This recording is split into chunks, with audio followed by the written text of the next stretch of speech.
Hey everybody, it's Grady at Twin Creek Audio. I'm back in the studio today to share with you the history of the band El Kabong. So I'm going to take you through the lineup changes all the way from 1999 to 2006 whenever I finally left the band. And then I'm going to look at the two recorded works that we had. Basically they're both full-length albums with one of them being unreleased. So I'll take you through that and how they were done and the lineups that recorded both of the albums that we made. El Kabong formed in 1999 with the original lineup consisting of Brendan Rogers on keyboards, Jay Anderson on vocals, myself, Grady on guitar, Will Willoughby on drums, Pat Nielsen on bass, Brad Woodard on guitar, and Russ McAllister on drums. Originally, Brendan, Jay, and I were hanging out at the Flashback Cafe in Nacogdoches, Texas a lot, and we decided to start this band.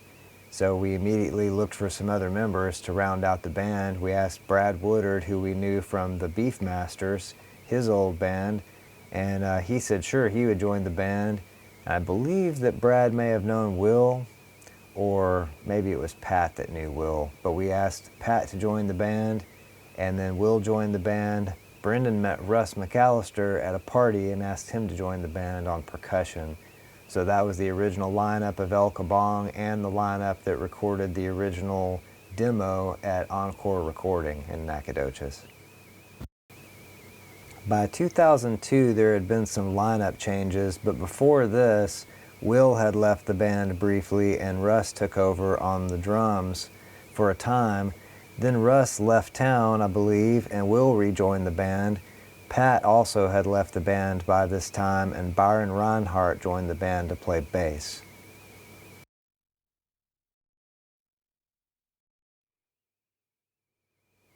By 2004, Byron had left the band and was replaced by Brent Patton on bass, and Brent stayed for the rest of the time the band was together.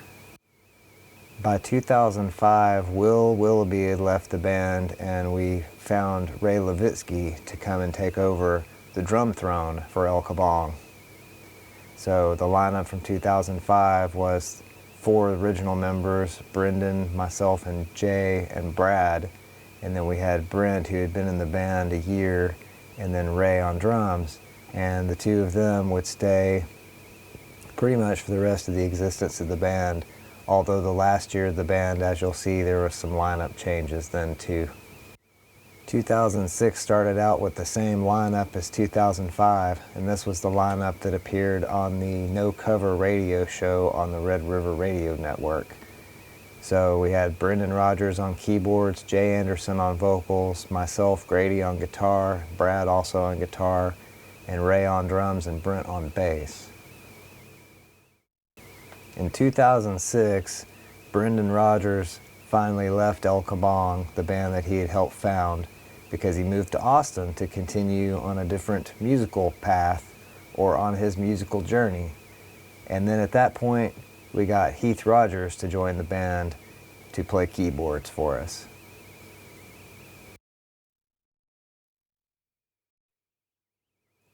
Later in 2006, Heath also moved to Austin, and so Steve Nelson joined the band for the last version that I was a part of. So the lineup of El Kabong that recorded the PleasureCraft album that was released in 2004 was kind of a combination due to it being recorded in various time periods in different places before it was finally finished.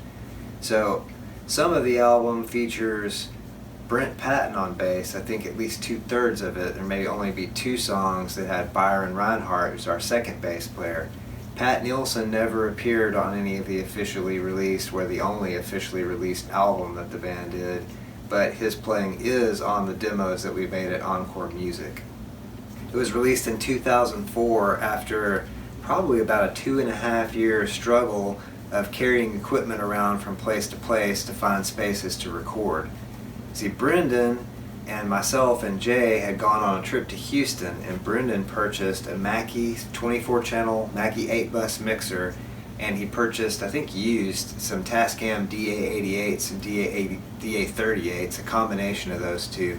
And so we had the Mackie and the recorders, and we would just try to find different places to set up. I know one of the locations I particularly remember was an old Victorian house right on North Street in Nacogdoches. We set the drums up in what I think was originally the dining room, and we have a great drum sound, and I remember that is where the drum sound on the song VIP on the PleasureCraft album came from. And then some of it was done at my apartment. I told my neighbors in my downtown apartment, hey, we're going to be recording here during the day, and got everybody to, sign off on it and consent. And we set up the band in my apartment, which was in an old 1920s apartment building with wood floors. Set the drums up in the living room. We had the mixing console and everything in my bedroom. So, a lot of this album was done in my apartment or that Victorian house on North Street. It was also mixed at my apartment in downtown Nacogdoches. Myself and Brad, we spent a lot of hours, by hand mixing this album there. I think I was using a SEC 1882 Mark II console by the time we mixed it though. So this album was tracked on the Mackie 8 bus and then mixed on a SEC 1882. We did have a little bit of outboard gear. I know I had a Joe Meek VC6 that I used on some of the vocal tracks. Some of the vocals were a CAD M37, and then I used a Sennheiser 412, not a 421, the MD 412, which I did a video about a while back. I used that on the rap vocal that Jay did on a couple of songs, and then the other vocal tracks were either the CAD M37 or possibly Jay had purchased an MXL V69 tube mic, and it may have been used on some of the vocal tracks on this album, although I'm not sure if he had that yet. I'm going to play some clips from PleasureCraft now. This first one is a song called Drifting. It's kind of a smooth, mellow lounge, but also has a little bit of funk feel to it. It's a really great track. Check it out.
Next is one of my personal favorites. This is actually the lead track or the lead off track on PleasureCraft. This is called The Road Less Traveled.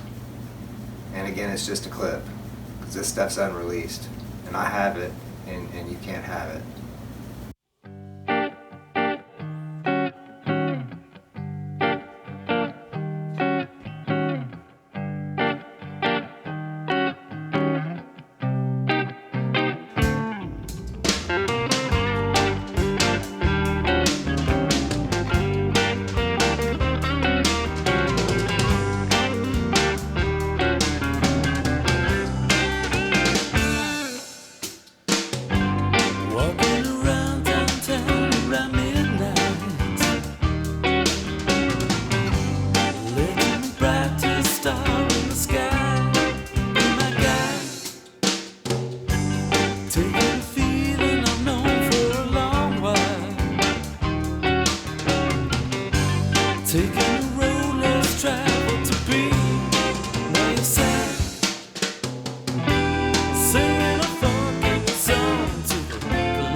And this last clip from PleasureCraft is also one of my favorites. This is a clip of a song called VIP, showing the band being really funky and having a good time.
By the time the band started working on the second full-length release that we would record, I had a little studio in a cabin out in Appleby, Texas, and I had a Fostex E16 analog tape machine and a Tascam M3500 mixing console.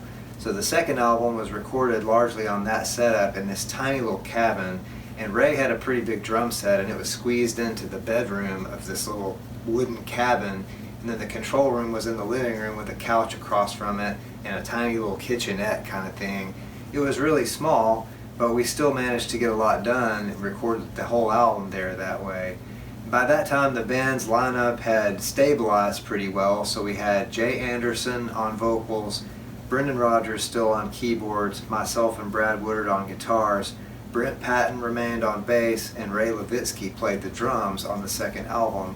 And he was with the band, the last 3 or 4 years that it existed. So I've got some clips from that to play for you. These are all unreleased tracks that, this album was shelved as the band kind of changed direction afterwards. So I've got a clip from a song called Missing for Years.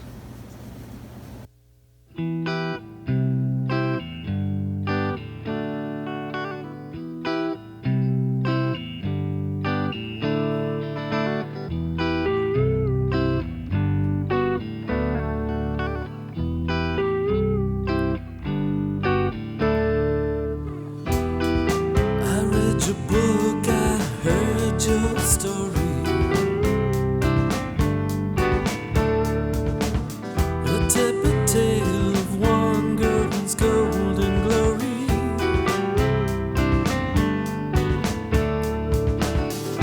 I thought I must have rated a chapter or 3.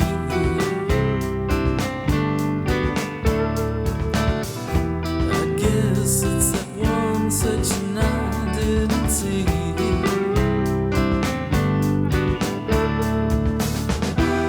Your shadow lifted by a night light.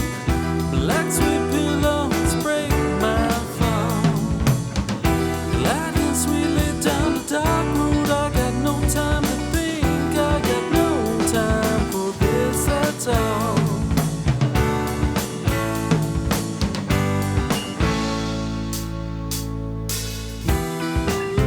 Tried hard to lay down at your feet. You're one little servant girl, you about had me on my knees. A pile of pages, a pile of lies. Your version of events all covered in flies.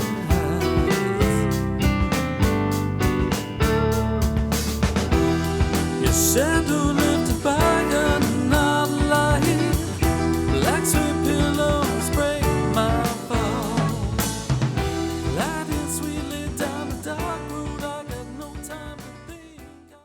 In 2001, El Kabong, we got the gig opening up for the Toadies at a club called the Annex in Nacogdoches, Texas. So I believe we were inspired by opening up for the Toadies, and Brad wrote this song called A Snake's Life, which we did not record for the PleasureCraft album, even though I'm pretty sure the song already existed.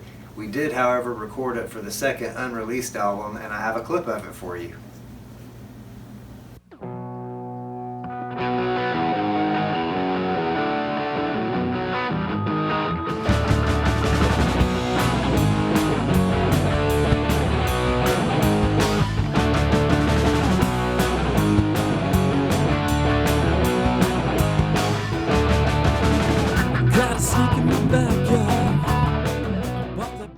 By the second album, Brendan especially was going in kind of a more creative and more musical, experimental, or musically experimental direction with some of the material. So I have a clip of a song called Step.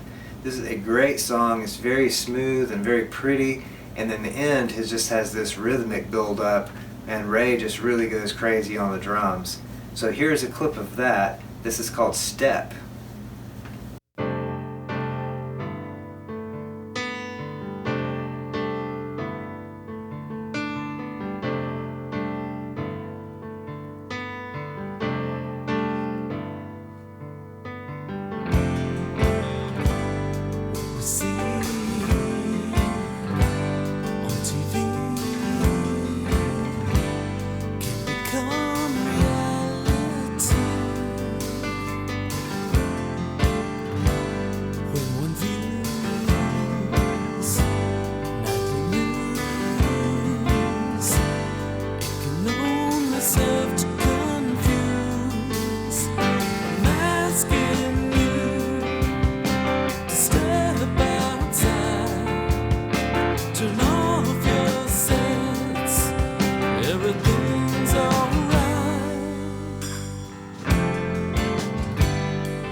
hope you enjoyed that and enjoyed hearing about another one of the bands that I was part of and some of the cool production work that we did.